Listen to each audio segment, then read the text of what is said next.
my wife, we were just sort of talking about, well, I think it might be, could have a chance, you know, but Benedict's probably got it because he's, you know, Power of the Dog and like it's a big sort of machine.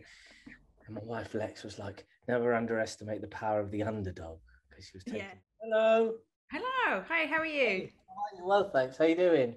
I'm good, I'm good. It's a Good. pleasure to meet you and Ah, to do our little tea thing. yeah, Have you yeah, got yeah. have you Nice. got a tea with you? I've got, I've got, I've got a banana smoothie. Having a smoothie is like, yeah, I'm Yeah, eating, but it doesn't look it's like I'm quick. eating. Right. And it's quick and it's easy and it's just right then. It's like a sip. It's like a mouthful. You can drink quicker than you chew. Cheers. But I think we're time traveling as well at the moment because are you in New Zealand? I'm in New Zealand. Yeah. Mm. Yeah, so it's So Thursday. yeah. So I'm Cool. doing second series of a Netflix show out here. Ah, nice. Are you allowed to say what it is? Sweet Tooth. Ah, Sweet Tooth. How's it going? All right, thanks. Yeah, it's going good because we were here for the first series, so we're sort of familiar with the terrain a bit. Mm. But it's more just so outdoorsy here. Like everybody's just out and about because the weather's so nice, and like a Yeah. camping thing like happens every week. You know, it's just people go out into the wilderness more, and it's like so it's nice for them because they're just out more and enjoying the sun. So Yeah, no, I find the same here in LA. That's the thing that I really like. And I should sort of say as well, congratulations on your nomination, and my fingers are thanks. crossed for you. Yes. Yeah, we'll Uh, see. Yeah, strange thing to be nominated, but especially when you sort of see your face pop up in amongst all the rest of them, Will and Leo and, and all them. it's Like you good. just go, ah, there I am. It's just nice to be nominated, nice to be recognised. Nice for the film to be seen, you know, Mm, in that on that sort of platform, and you know, it's a little film, a little budget, and it's made, you know, for what it is, it's made a bit, you know, big splash. So, mm. and yeah, just sort of happy for that, really.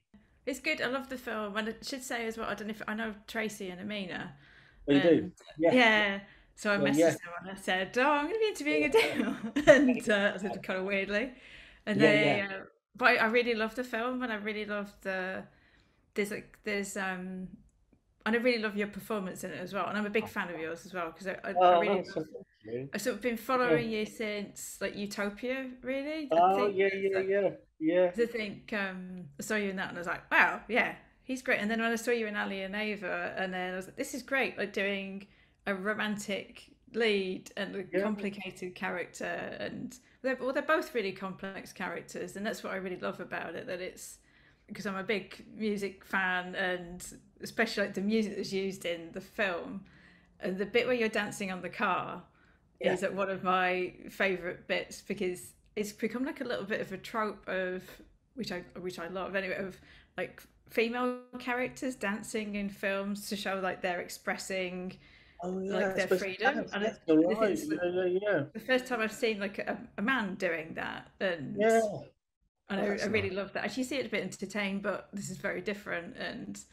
I really love that element of it. So that bit in particular was, I think, a product of just being on set, being a part of this sort of process that sort of Clio developed, and I don't think that was scripted, but it was. Now you look at the sort of film as a whole, it's a bit of a linchpin for a lot of stuff. You know, some stuff you can articulate, some stuff you Mm. can't. You know, I suppose there's a sort of rigidity that you attach to a process of filmmaking, where it's like Mm. script and everything's scripted, and then you just go to the edit room and then you do it, and everything is kind of. But my experience of the whole film was, I don't know, from the first chats I had with Clio, from rehearsing to shooting and even post sort of film, like the stuff we talk about now, is just was just very easy and slow moving. But then when you look at the end product, it's full of nuance and complication, you know, like, Mm. and like I'm taken aback by some of the stuff as well. Not so much like my performance, I'm taken aback, but I'm when you so look at, taken aback by me. I'm yeah, great. like Yeah. me, yeah. when you look at the thing on the whole, you sort of realize all the sort of complications and nuances in it just by sort of, it's just this, it's wrapped up in this sort of very simple approach, you know, and that sort of sums up how Clio directs and how she has chats with people and how she is on set. You know, it's just, you know, she's a really good listener, and everything that she's listening to, she'll sort of drop into scripts and drop into the film at some point. So you're sort of looking up and in the middle of a scene, and you know, you might have had a chat. Like she came around to our house for some dinner, and there was a rocking chair in my house. I'm gonna bang on about this rocking chair. Okay, so basically, when my wife and I got married, we came back from the registry office, and she sat down in the front room, and she said, "One thing that this room is missing is a rocking chair, because we just moved into a new flat." And then her uncle and my father-in-law, her dad, knocked on the door, and they found a rocking chair. It was like 5 or 10 minutes later. They found, yeah, right. So it's a strange coincidence. And I told Clio that, she had exactly the same reaction, and she goes, "I'm having that," and she put that in the script. So there's all, yeah. So she sort of puts all these things in it. So that type of conversation she's had with loads and loads of people, you know, that sort of level of investigation in people, like really paying attention to them, either what they're saying or not saying sometimes. She just makes this film, you know, which for me allowed me to be really free, you know, because you're being kind of held and watched by this really sort of benevolent, kind person, you know? Like when I watch it, it feels very personal. Actually, it feels very natural, I guess, for those reasons that you're saying. But is it kind of personal as well? Like Ali and Ava, is it with those elements? Yeah, because of those elements, because those elements are sort of peppered throughout the script, you know, these sort of anchor points where it's kind of real stuff is happening, you know. Like some of the events really happen to some people who are actually acting in the film.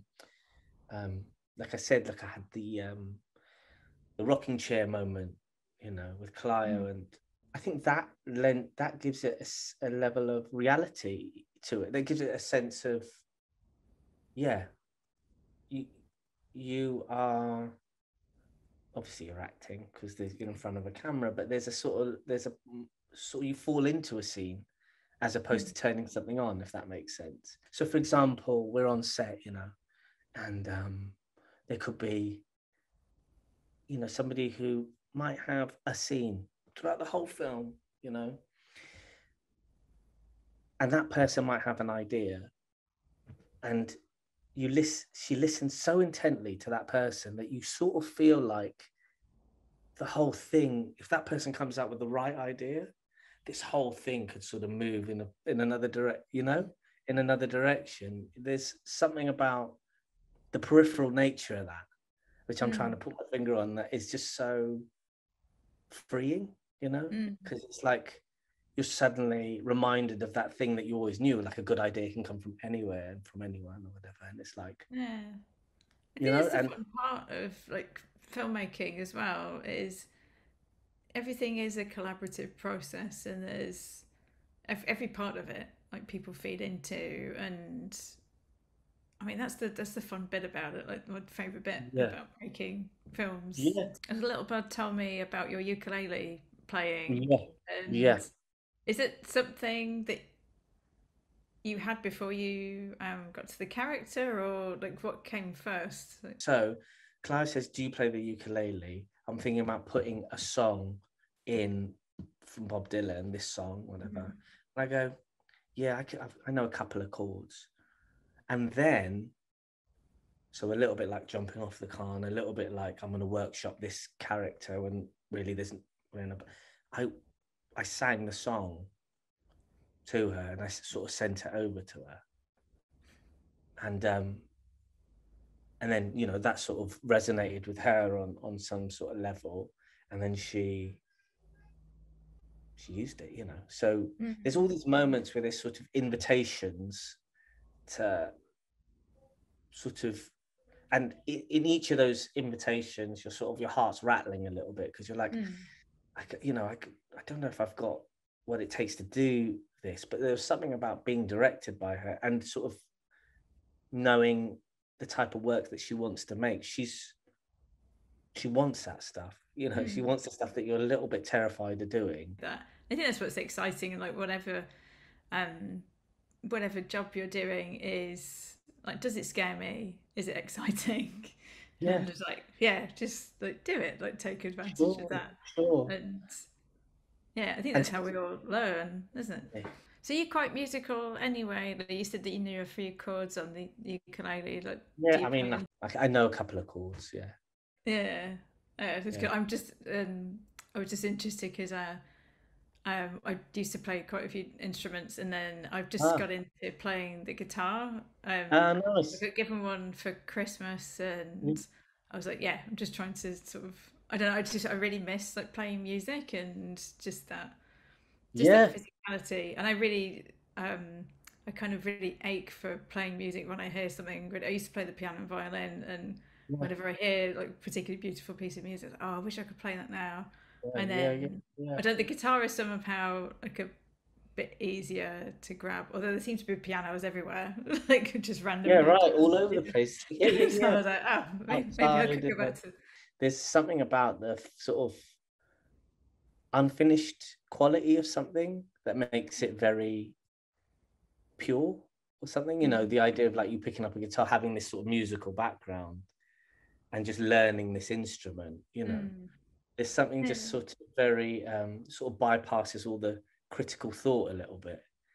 And so how long ago did you stop playing the violin and the piano? To be honest, it was more going out to clubs and like becoming a teenager, and then it wasn't cool like to be playing an instrument, which it's just bizarre when you go through that phase. Like, oh yeah, that's not a cool instrument, especially where I grew up. It's not. I think where'd you grow up? In Salford, near Manchester. Salford, yeah. Oh, right. So you've got a lot to contend with there. You can't go out clubbing with your piano, can you? Exactly. So it was violin, piano, break for ages and ages, and now guitar after years and years of like, oh wow, that's cool. So I'm kind of intrigued. I might try a bit of ukulele as well. It seems quite fun. It's easy. Yeah, it's easy. It's just a very like you just hold down one string. Yeah. And you got something. You got a chord straight away. Yeah. I'm sort of intrigued to know like what do you think is like the most important lesson that you've learned in your career? Like what has been your big takeaway or big piece of advice? I mean, just knowing that there's probably something in you that's uniquely you. I mean, I sort of knew this when I was younger, and I used to pay lip service to it a little bit. I used to go like, "You're only you," and da, da, da. But I really, really believe it now. I really believe the idea that if you take time just to work out what